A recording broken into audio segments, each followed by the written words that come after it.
Welcome to today's news. Nate Tube takes on the Elite Battle League for the third time.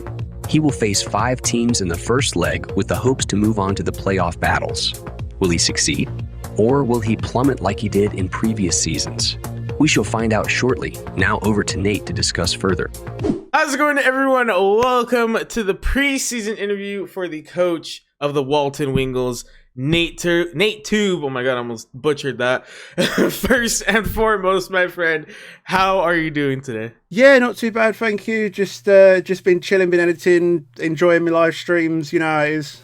Not too bad. Now, to any of the people who may have found you either through the EBL or through friends of the EBL, why don't you go ahead and give a little interest to who you are, what you do on your channel, and pretty much what you're all about. Yeah, so I'm Nate Tube, otherwise known as Nate. Everyone just calls me Nate anyway. Some people call me other things. I do mainly Pokemon shiny hunting streams. I've always enjoyed shiny hunting. We're starting a few series soon as well. We're going to do a live series, a Scarlet and Violet shiny badge quest. So that's quite fun to come up. Yeah, just everything and anything Pokemon is me. I literally just me. I'm 100% Pokemon. I don't think I've ever touched on another game in my life. Well, let's go ahead and get into the actual interview portion here with our first question. What is going through your head as we continue to get closer to the season? Obviously, the season starts on February 25th. Probably should have said that at the beginning of the video, but we'll say it here. So what's going on through your head as we continue to get closer and closer to that day? Oh, I'll be honest with you. I'm getting more and more nervous mainly because my team still isn't ready, because I'm struggling to find time to get my team together. But besides that, yeah, I'm quite nervous for this season because I mean, last couple of seasons haven't been too great for me. I don't think I've actually won a match yet, so I kind of would like that. But yeah, just feeling quite nervous, to be honest with you. But I think the team that I'm going with could do some damage, hopefully, this season. Yeah, I can see that. I think this is probably your best team so far. We'll talk more about it later, but I do think this is probably your best team so far. Now, I say that every season because it always improves. Are you feeling more or less confident heading into this season compared to your first one? Well, as you know, I came in halfway through season 3. That wasn't a great season, I'll be honest, for me, but I mean, look, it was my first season. Second season, which was season 4 last season, was somewhat better. Didn't win a match still, but I think I did somewhat better. I think one of my weeks I was very close to hitting the win. This season, I would say I'm a lot more confident in the sense of I sort of know what I'm doing a bit more. I've been getting some sort of coaching behind the scenes, and a lot of advice has been thrown at me left, right, and centre. And I think I'm in a good spot this season. I think if I put my head down, come up with some good strats, I think I might clutch a couple of wins. Hopefully, my goal's 1 though, so I want to win 1 match. Right. That's it. You already kind of briefly touched on it, but how are your preparations going so far for this season? I would say not too bad. I'm quite happy with my team, considering most of them got sniped anyway, so I kind of had to use backups of backups. But yeah, I mean, I'm slowly building my team. I would say for my first, especially for the first couple of weeks, I've got I would say a good idea what I want to do. But it is Pokemon battles. It will probably go out the window in the first turn, but it usually does, doesn't it? Yep. But no, I would say my preparation's been going all right, actually. Every minute I have spare, I'm just sort of narrowing down on my team and using a lot of tools that are out there to sort of help me with that. I won't go into it because I don't want to give it. I'm sure everyone uses it anyway. It's the damage calculator. Oh yeah. So that's been a huge help. Yes. Oh my god, it's been amazing. It's such a good kit. It's got everything you need. Has anything changed from the way you used to prepare for, like, let's say last season? Yeah, somewhat. Yeah, I mean, last season I think I was overthinking everything, and I didn't really do too much research on the Pokemon I was using. Like as you know, I had Toxapex, for example, and a lot of people, every time I used it, a lot of people saying, why have you not got Baneful Bunker on this thing? And I think that was just because I didn't do enough research. But, I would say I'm narrowing down on a lot more research this season. So, I would say I've made a lot of changes for this season. Hopefully it follows through. I'm basically just not overthinking it anymore. I'm just... I'm going to say, right, okay, this is my strategy, and then sort of break away from it if I need to. Obviously, it's a weird game, this, isn't it? Hey ho, yeah, yeah. I think I would agree that was probably one of your bigger weaknesses last season. Especially there. I think we might be talking about the same match where you almost won and then you just kind of got excited. I think. Yeah, just a bit. Yeah, just a bit. I got a bit too excited. I was like, "Oh my god, I'm gonna win!" Oh. But I do think overthinking is obviously. I mean, I've had that problem. I'm sure the 3-time champ Humberto has had that problem. It's kind of a pain to try and deal with. Your own mind. Yeah, definitely. So focusing in on your team here. Looking at the team you drafted, you put together Guzzlord, Celesteela, Snorlax, Galarian Slowbro, Copperjaw, Scrafty, Malamar, Colossal, and Arctozolt. You already kind of touched on it, but how do you think your draft went? I don't think that's a question I would feel safe answering. Oh my god, literally everything besides my legendaries got sniped. Like, wow. Oh no, sorry, and Snorlax. I wanted Snorlax from the start, and I took him up straight away because I need Snorlax for my team. I won't go into why, but I need Snorlax for my team. But yeah, everything else was sniped, to be honest with you. I wanted Drake. I wanted Dracovish. I didn't get Dracovish. I thought, okay, I'll try Dracozolt, and I think he got sniped as well. So I was like, fine, I'll have to go with Arctozolt then. Not that I know what I'm doing with Arctozolt, but I have done a little bit of research. Apparently, he's more of a powerhouse than I initially thought, so maybe I could utilise that a bit. But yeah, I would say it was I would say the worst draft I've been in because practically everything got sniped from me. That is kind of a common experience. But I mean, although you got sniped, 6 of your picks got sniped. I think if I'm doing the math right. How are you feeling about the team you were able to put together? You know what? I'm actually quite happy with this team. I think, every Pokemon has a job to do. Every Pokemon has a lot of counters for a lot of the teams that I'm going to be facing in the 5 weeks and everything. Yeah, I'm majority. Yeah, I can't even get my words out today. I would say I'm very happy with my team. It's better than I thought it was, actually. I think actually being sniped was a godsend because this team I think might have actually been better than the initial team that I had. I felt the same way about my team too, so I completely understand. Oh, there you go. Yeah. Now for this question, for these next couple questions, you do not have to answer them, or you do not need to go into detail if you do want to answer them. So you don't give anything away. That part's completely up to you. You can easily just say skip, and we'll go to the next question. But are there any Pokemon on your team that might get MVP throughout the season? Oh, there's a lot of Pokemon to choose from in my team. Going by what I'm planning, I think a Pokemon that might shock everyone to be the MVP this season is possibly Colossal, possibly Malamar.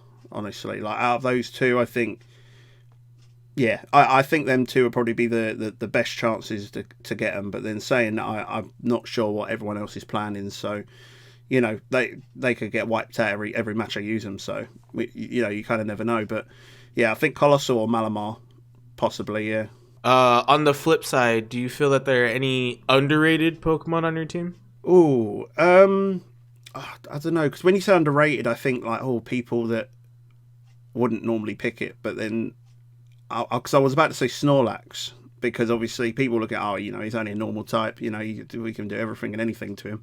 But I don't know. I'm not sure how to answer that one. I'll be honest with you. So your initial thought is correct. Like Pokemon that normally don't get picked at all, but you decided to take them because you see something in them, pretty much. Yeah, I mean, Snorlax I've seen I know I've seen him in a team before, but I'm not sure. He must have been picked before. Snorlax has been taken every season. Oh, okay, so definitely not underrated then. I don't know, maybe Copperaja, to be honest. Honestly, I mean, I don't recall anyone having Copperaja, and if they did, then I don't know. But it's I still think that's going to be my worst Pokemon on the team. I'll be honest with you, but I still think it's still quite underrated. There you go. That's a good answer. There you go. How confident are you in your ability to fully utilize your team to its max potential? So no, because of like, you know, my past seasons, it's quite hard to judge on that, to be honest. I'm hoping to use my team to like 90% of its potential. Like that is what I think I can possibly do. But then again, you know, I've been proven wrong enough times in the past, so you know, it might not be able to do anything with them. But you never know. It's just as I said, it's a funny old game, isn't it? Now, kind of shifting the focus a little bit towards the league. Do you think your team will be able to stack up against the rest of the league? Against the 5 opponents that I've got, possibly. Against other teams, for example, who am I not facing? I'm trying to remember who I'm facing now, but I think in the Dynamax division, I don't think I'm facing Game R Views. Am I? No, I don't think I am. I was looking at his team the other day, actually, and I was like, I don't think my team could do much against his team, so I'm kind of happy that I'm not facing him in the 5 weeks. But I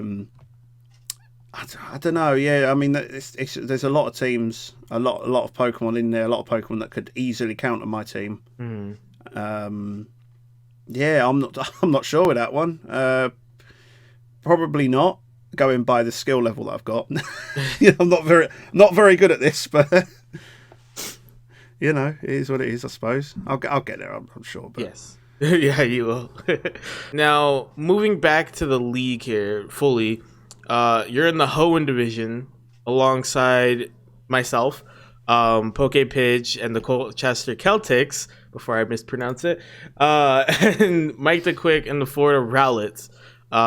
What were your thoughts when you saw who you were with, when you saw everyone else in your division? I mean, some really good teams there. I think Pokepidge is going to have a field day with his team. I'm happy he's not bringing Mew this season. Oh my god, 'cause I got him in week 5, so you know, it's one of those things. I don't really want to face him, but yeah, I mean, some pretty good teams in the Hoenn division. Some pretty good Pokemon in their teams, I think, and also just having them in division, quality people, you know, quality people. But yeah, no, I'm excited to see what they do this season. Now, looking at your schedule here, week 1 you have me and the LA Inferno. Week 2 you have the Florida Rowlets and Mike the Quick. Week 3 you have the Carolina Garchomps and Nudie, I believe it is. Week 4 you have the New York Metangs and Metamaxes. And then week 5 you have, as you just mentioned, Pokepidge and the Colchester Celtics. Did seeing your schedule make you more excited for the season to start? I think so. Yeah, I think personally, especially because of the connection me and Pidge have, I think week 5 will probably be the biggest matchup. I think for me anyway. I don't know about people watching it, you know, but no, week 5 I think will be the best one out of all of them. But I don't know. I think I can. Well, I mean, without going into detail, especially that I know I'm facing you in week 1. I think I've got quite a few counters for most of their teams, so. I'm hoping not to struggle, but then I suppose anyone would say that, you know, I'm hoping anyone would say, oh, you know, my Pokemon can easily 6-0 this team, but not in a million years, not in the EBL, but yeah, it's made me excited. I'm excited to see what they bring. I'm excited to see, you know, what strategies they go with, how they plan to counter me. But I'm not going easy this season, as if I didn't go easy last season. But those were chill seasons. Those were chill seasons. You're fine. Yeah. This is the real practice season. run. Yeah, practice run. It's all right. This season's I'm going proper. I can't get my words out today. I'm going ham this season. Yeah, 100%. Now, in terms of difficulty, how would you rate your schedule out of 10? Well, I mean, because there's a lot of new people in here. I'd normally sit here and sort of judge them off of last couple of seasons, but I mean, a lot of people here are, well, from new. So, I mean, I would say an 8, honestly. Going by like how I've done the last couple of seasons and also who I'm facing. I mean, like I said, week 5 I've got Pokey Pidge, who is a previous champion and quite a smart battler, I think. So I think he's the one I've got to worry about the most. Yeah, I think 8 is a solid difficulty level. Is there anyone who is not on your schedule that you would like to face? I don't know. I think the Snowdonian Frostmoths, which is JKXY, I'd love to face him because his team's quite interesting. But you never know. We might match. I might make it through to the playoffs. He might make it through to the playoffs, and we'll battle each other and give a good match, I suppose. But yeah, I'd love to battle Jake. I think his team's very interesting. Looking at the league here, you already mentioned one team. That could also be your answer here. But looking at the league, which teams are looking the most dangerous, not including your own? Well, it wouldn't be mine anyway. You didn't have to say that. No, honestly, Pokey Pidge, 100%. Like, he's only because I know that he's got a really, really powerful team. I was doing some research on his team. Zamazenta for starters could cause a lot of issues. Who else is there? There's Wishy Washy with the schooling form. That's, I think, going to be. I might even say that. I might be here saying that that's his MVP. Honestly, Tauros is an interesting choice, but I'd love to see what he does with that. Ice Q, obviously with its ability as well. Is it Ice? Is it Ice Face or whatever it's called? Something like that. Yeah. I think that's going to be a problem. Yeah, he's got a very interesting team. I think he would be probably out of my schedule alone, the hardest team for me to face. Now, on the flip side, are there any teams that you feel might be underestimated at the beginning of the season, but perform beyond those expectations? Possibly the Florida Rowlets, Mike the Quick. I think might be quite not underrated, but just like might shock us quite a bit. With the Incineroar and Zeraora, I think they're quite an interesting sort of pair. I think we've got Cinderace, Groudon, Dracovish, Azumarill. If you don't know most plays with Azumarill, then that's just common knowledge at this point, especially with Scarlet and Violet out now. We all know everything about Azumarill. Yeah. But yeah, no, I think the Florida Rowlets might be an underestimated team. I think like looking in the Mega Conference as well, we've got the San Antonio Espers as well. With the 50% and 100% Zygarde. That's I've not seen many people use Zygarde before, so that'll be interesting. Another Azumarill player as well. Another Azumarill. Rotom Mow as well. I think I'd love to see what Sly Guy does with that one, because that's very interesting. I'd love to see what they do. Now, focusing again here on your team, on your team, how do you think you will perform this season? I would, as I mentioned, I would hope to win a couple of battles this season, 1 or 2 battles. That would make me, I would say, that's progress. How well I'll do is, because I don't really want to put myself down here, but at the same time, I would say I'm still a beginner battler. Like I'm not someone who has done a lot of comp battles in the past. I think EBL and the odd few battles here and there on the Showdown is all I've done. So I still have a lot to learn, I think. But I think with the coaching from last season, I would hope to win a few battles this season. So you already kind of touched on this, but here's your chance to really put it out in the air. Are there any specific goals you might have for this season, whether short term or long term? Win a battle. That's it. Win a battle. No, it's not. Win a battle is my ultimate goal. But I would like to. It would be nice to see me reach like the playoffs. Because that to me is progress. All I want to learn this season is all I want is progress. I just want to try and learn a bit more about battling. Obviously, we'll be moving into Scarlet and Violet soon as well. So the battle system's going to be completely different with terrestrialization and all that. So it'd be my last chance to sort of learn about battling with Dynamax and Gigantamax, and the different move sets and stats and stuff that are in Sword and Shield that might change in Scarlet and Violet. So obviously, yeah, I'd like to just progress. I'd like to feel like I've done that a little bit better than last season. And now, for the final question to top off your interview, why are you going to be the champion of the Elite Battle League at the end of the season? It'd be a fluke. No, that's what it'll be. It'd be a fluke. No, you know what? This is my season, the last season on Sword and Shield, and I wanna write my name in the history book, and this is the season to do it in. There you go.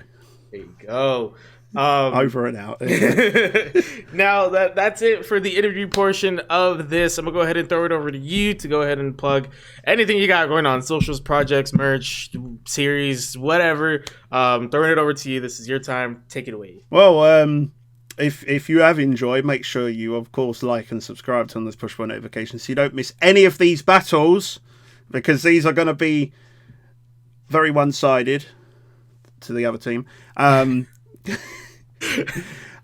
also make sure you go and show all the love and support to everyone else in the EBO. I'll put all of their names, all of their channels and the such in the description below. Go and subscribe to them. Go and show them all the love. Honestly, they deserve it more than anyone. They've been so welcoming for me and just made me feel like I'm a part of this. And has been very helpful as well, teaching me new things. But yeah, I mean, we've mentioned about series as well. We've got a few series coming up, which, as I said, my Scarlet and Violet, what's it called? Shiny Badge Quest, which is coming up soon. So that's going to be fun. And then, of course, EBL. EBL's coming up. It's not far off now. There's, about a month left till it's out. And I'm kind of nervous. I'm nervous, but I'm excited. And I hope, all of you are as well. But yeah, so am I doing my usual outro, or are you going to sign it out? Or what are we doing? You can take it away if you want. That's fine. I'll take it away. Cool. All right then, everyone. Well, you know what to do. And with that, I've been Nate. This guy's been the Lonely Hermit. And with that, I will see you all in the next one.